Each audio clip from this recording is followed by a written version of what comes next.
Tu connais le journal Charlie Hebdo? Oui, de nom, mais je n'ai jamais lu. Pourquoi? Tu savais qu'il y avait eu des attentats dans leurs locaux de rédaction il y a 4 ans?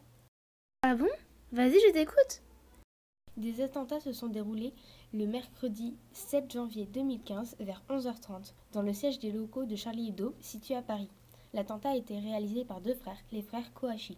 Ils ont fait un assaut à l'aide de Kalachnikov. Il s'agit de l'attentat le plus meurtrier en France depuis 1961. Ah ouais, quand même. Et pourquoi ont-ils fait ça? Tout a commencé en janvier 2013 lorsque le journal publie un numéro hors-série en 2 parties. Ce numéro s'appelle La vie de Mohammed. Le dessinateur Charb y raconte la vie du prophète de l'islam en bande dessinée. Peu de temps après, Al-Qaïda publie sur un magazine en ligne le nom de 11 personnes occidentales, parmi lesquelles figure Charb, ainsi que la phrase suivante: recherchées mortes ou vives pour crimes contre l'islam. Mais Charb a juste publié une BD humoristique. Il y a eu de nombreuses conséquences. Il y a eu 12 morts, dont 2 policiers, et 11 blessés, dont 4 grièvement. De plus, le journal a, depuis cet attentat, de nombreuses difficultés, notamment financières. Chaque semaine, au moins 15 000 exemplaires doivent être vendus, rien que pour payer la sécurisation des locaux. Ce qui revient à une somme entre 1 million et 1,5 million d'euros par an, juste pour assurer sa propre protection. Mais il n'avait rien reçu avant, des lettres ou autre chose? En fait, si. Les membres du personnel avaient reçu de nombreuses lettres de menaces et en 2011, les locaux de Charlie Hebdo ont subi un attentat à la bombe incendiaire. Heureusement, vu que cet attentat a eu lieu à 1h du matin, personne n'était dans les locaux. Il n'y a eu aucun blessé.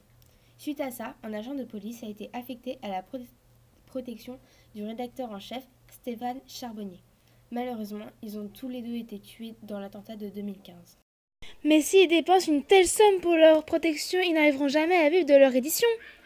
Et la liberté d'expression, que devient-elle dans tout ça? J'y viens.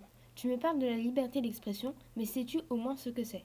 En fait, pas vraiment. J'en ai juste entendu parler. La liberté d'expression est un droit reconnu par la loi.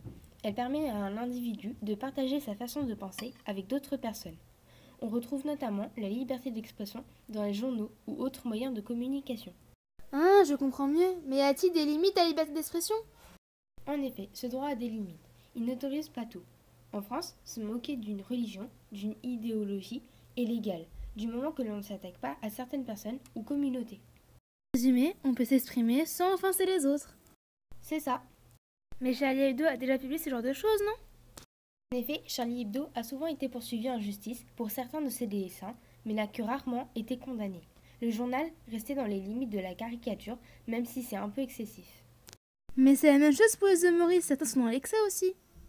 Tu as raison, c'est à peu près la même chose pour les humoristes. Ils bénéficient de ce qu'on appelle le droit à l'humour. Ce droit sera examiné cas par cas, c'est-à-dire qu'un même propos sera punissable dans un cas, mais pas dans l'autre. Tout dépend du contexte. En fin de compte, on ne peut pas vraiment dire que la liberté d'expression soit totale, car même si notre humour reste à la limite des lois, certains pays y voient des personnes chercheront à se venger. Le seul moyen d'être sûr que la liberté d'expression soit totale, c'est de payer une grosse somme pour pouvoir l'exprimer librement. Non, pas forcément. Il faut juste faire attention aux sujets qu'on évoque, car certains sont plus sensibles que d'autres.